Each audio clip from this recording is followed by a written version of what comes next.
All right, I'm the Flat Rate Master, and today we're talking new tools. It's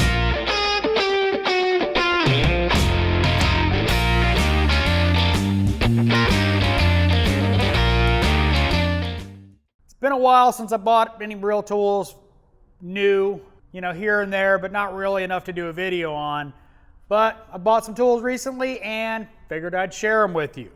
Now the big purchase was this Snap-on TechAngle in 1/4" drive. Now I'm sure some of you guys are going, why the heck would you need 1/4" drive angle?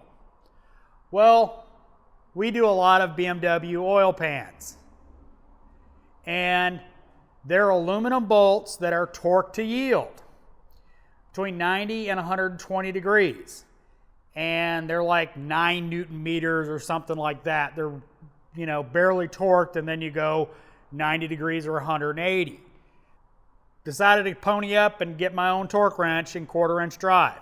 Now luckily, Bam Bam decided to trade in my new one, for a shorter pattern one that Snap-on just came out with. So I got his on, basically he handed it to the Snap-on guy. Well, actually he never handed it to the Snap-on guy. He just put it on my toolbox and I bought it. Got a nice deal on it. I know the history on it. I know how old it's been, so pretty good deal.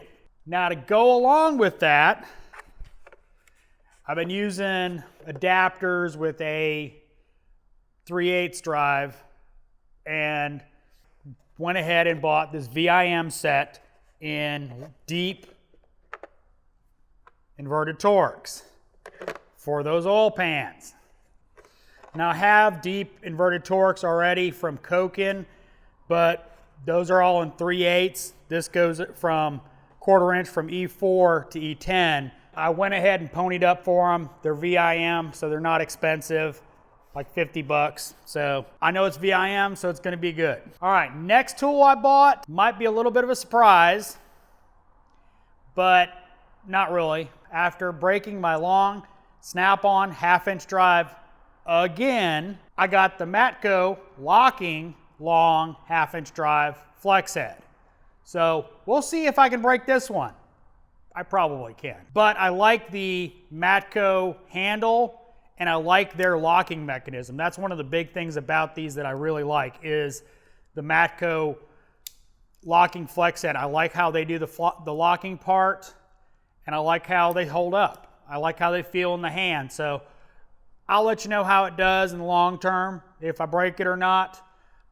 Matco 88 tooth, so we'll see how it does. Now the last tool I'm going to talk about is Sheckley Products 68-100. This is for the Honda Acura lower compliance bushing remover and installer tool. Do my Vanna. It's for removing Honda control arm bushings, the big ones. Now honestly, I've had a hard time justifying this tool. I put bushings in all the time. For the most part, I can get the control arms out in no time. Air hammer out the bushings, throw it in the press. I've got adapters set up that I can just press it in. It takes no time. But I like tools, so. And if it makes it a little more efficient to do them on the car, I'm going to link a video from the Snap-on tool review, Joel. He has a video using that exact tool. It's rebranded Blue Point, but gives you a good idea how the tool works, so you can go check it out. And Joel's a cool dude, so go check out his videos anyway. So, figured I'd go ahead and get it, and I got it on Amazon. Wasn't expensive. Figure if it makes me a little more money, because we work on a lot of Hondas and Acuras here, so more money's good. If you like this video, give me a thumbs up. If you want to see more videos like it, subscribe. Make sure and hit that bell notification so you get notified when I put out a new video. You didn't like the video? Give me a thumbs down. Comments are always appreciated. And as always, thanks for watching. I am the Flat Rate Master.